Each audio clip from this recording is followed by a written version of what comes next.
Hello guys, so good morning and sobrang aga ko nagising ngayon as in 2 a.m. kasi hindi ko alam, parang late naman ako natulog kagabi pero yun nga kasi ganito nangyayari talaga kapag ka summer guys. Hindi mo maiwasan na sobrang aga hindi pa kami nakapagpalitin ng curtains ni Daddy Elgin so pumapasok yung liwanag and gusto ko pakita sa inyo guys yung itsura kapag ka 3 a.m. dito. 3:26 a.m. na dito guys. So, last time napakita ko sa inyo yung sunset, yung late time like 10 p.m., 10:30, ganon. Sobrang liwanag pa. Ito, ipaparikan natin.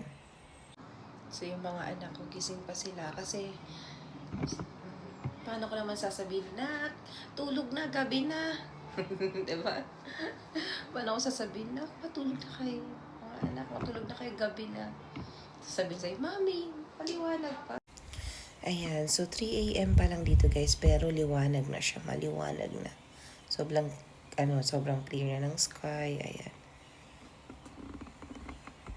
Kaya talagang kailangan pagka ganito magsa-summer na spring pa lang, maaga na talaga nagkakaroon ng sunrise. Well, actually hindi mo pa makikita yung araw pero maliwanag na talaga siya. So, madalas talaga nagkakasalubong yung moon tsaka yung araw. Ayan, so usually nangyayari to bandang April, May, June, July. Ayan. Magi-start yan ng April. Yung haba ng daytime. Pakita ko sa inyo yung time ngayon para sure na makikita nyo talaga na 3 a.m. pa lang ngayon, 3:28. Ayan guys, so today June 1 ngayon, diba? 3:28. Ayan, kay Daddy Elgin to lobat na. And yung ngayon, tag neto, yung weather, temperature is 8 degree. Feels like 8 degree. Ayan, so may araw din talaga na hindi lulubog yung araw. As in 24 hours, maliwanag. Usually nangyayari yon June, July, ganun. And lumulubog nagkakaroon naman ng mahabang nighttime. Kabaliktaran naman siya kapag ka winter. So, mabilis naman dumilim like mga 3 p.m., 4 p.m., madilim na yan.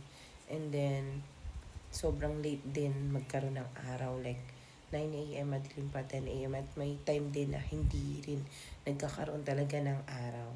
So, ganito sa Finland, sobrang magical and sobrang ganda. Mahaba lang din talaga yung winter. Like, napakabilis lang ng summer kasi 2 months lang eh. Pero, pag spring naman, medyo may enjoy mo pa kasi nga wala ng snow. Although malamig pa. Kasi pinakamainit talaga dito is June eh. So, pagka autumn, ayan, nag-i-start na rin na, umiiksi yung daytime. Pero mga part ng November talaga yung pinaka, na siya, haba na yung, yung night time. So, yun lang guys.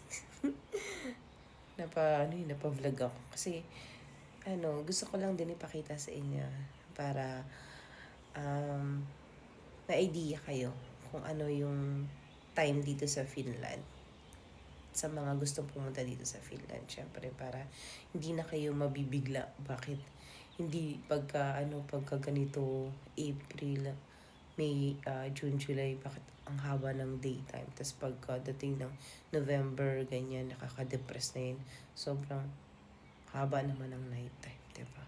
Para hindi na kayo mabigla. Ma-orient na kayo ngayon pa lang. So, yun lang. Bye-bye. Good morning, everyone.